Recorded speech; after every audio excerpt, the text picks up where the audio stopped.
penghargaan terhadap nilai spiritual. Sila kedua dalam penerapannya yakni penyelesaian konflik tanah dilakukan secara manusiawi dan adil. Sila ketiga diterapkan yakni penyelesaian konflik yang melibatkan berbagai suku di desa sumber. Kelompok ini menunjukkan pentingnya menjaga persatuan dan keberagaman. Sila keempat, pemerintah melakukan musyawarah dengan masyarakat setempat untuk mencapai kesepakatan dalam redistribusi tanah. Sila kelima, redistribusi tanah kepada masyarakat desa sumber kelompok adalah bentuk nyata penerapan keadilan sosial.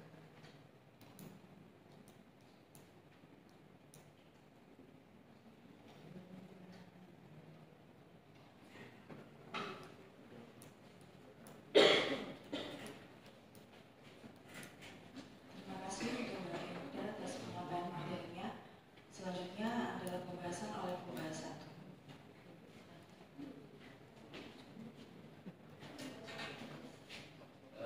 Selamat siang buat kita semua.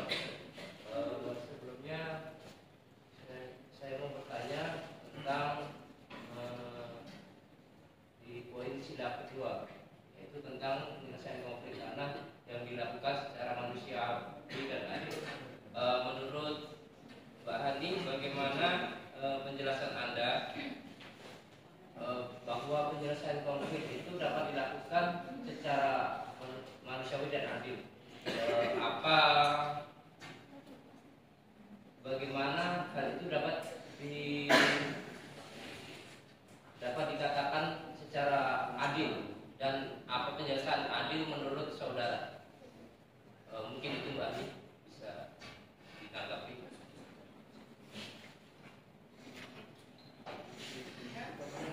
Pertanyaan yang sangat bagus sekali. Tetapi penyelesaian konflik tersebut kalau dilakukan secara adil dan manusiawi adalah maksudnya proses apabila proses dan hasil akhirnya mencerminkan keadilan yang menyeluruh dan mempertimbangkan martabat hak-hak dasar setiap pihak yang terlibat, yang diantaranya yaitu transparansi dan terbuka. Maksudnya di sini transparansi adalah dapat diakses oleh masyarakat dan transparansi yang dimaksud juga dapat membantu mencegahnya kecurangan dan ketidakadilan dalam proses. Kemudian yang kedua adalah musyawarah dan partisipasi aktif. Semua pihak yang dilibat langsung ini harus diberi kesempatan untuk menyuarakan pandangan mereka dan berpartisipasi dalam diskusi atau musyawarah. Tidak ada pihak yang didiskriminasi atau dikecualikan. Dalam partisipasi aktif ini, semua pihak juga penting untuk memastikan hasil yang diterima oleh semua. Yang ketiga, penyelesaian konflik tanah harus dilaksanakan pada bukti yang objektif, seperti adanya sertifikat tanah, dokumen legal, atau sejarah penggunaan lahan. Fakta ini menjadi dasar dalam pengambilan keputusan untuk menghindari bias atau ketidakaturan. Yang keempat, jika ada pihak yang kehilangan hak atas tanah mereka, kompensasi harus diberikan dalam bentuk yang setara dengan nilai lahan yang hilang atau kerugian yang dialami. Kompensasi ini bisa berupa uang, bisa berupa tanah pengganti, atau bentuk lain yang adil dan sesuai. Kemudian definisi adil. Keadilan di sini adalah keseimbangan antara hak dan kewajiban serta penghormatan terhadap martabat dan hak asasi manusia.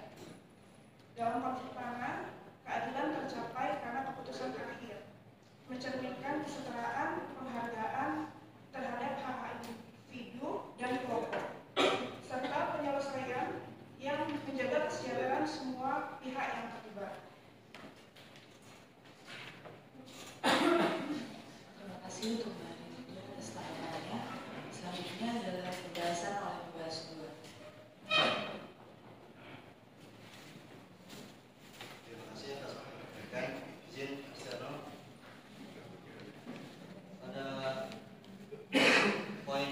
tema ketiga, yaitu penyelesaian konflik yang melibatkan berbagai suku di Desa Sumber. Pak Kalampong menunjukkan pentingnya menjaga persatuan dalam keberagaman.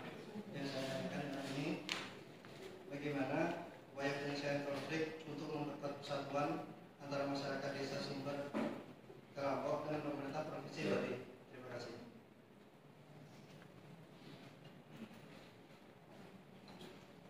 Selanjutnya ada respon dari Pak.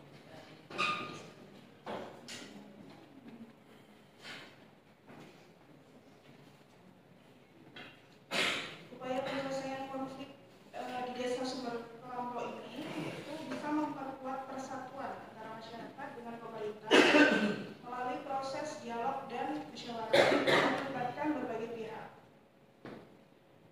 Pemerintah Provinsi Bali dalam hal ini upayanya meredakan konflik dan memastikan keadilan bagi masyarakat yang telah lama menggarap tanah tersebut, menunjukkan komitmen untuk mendengarkan aspirasi masyarakat dan mencari solusi yang adil.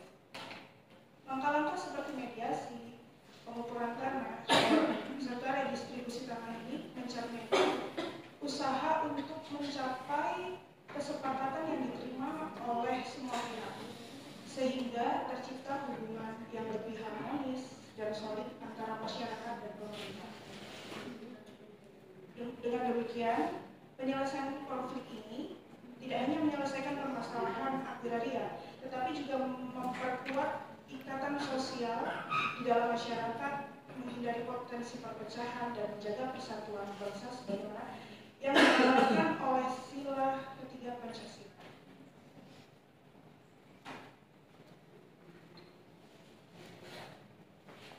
Terima kasih Mbak Linda atas penyampaian materi.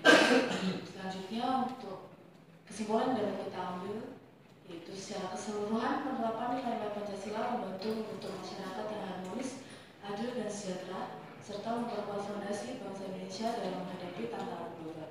Pancasila menjadi alat untuk membangun keutuhan, toleransi dan keadilan dalam masyarakat yang majemuk. Untuk itu, saya akhiri. Terima kasih kepada semua teman-teman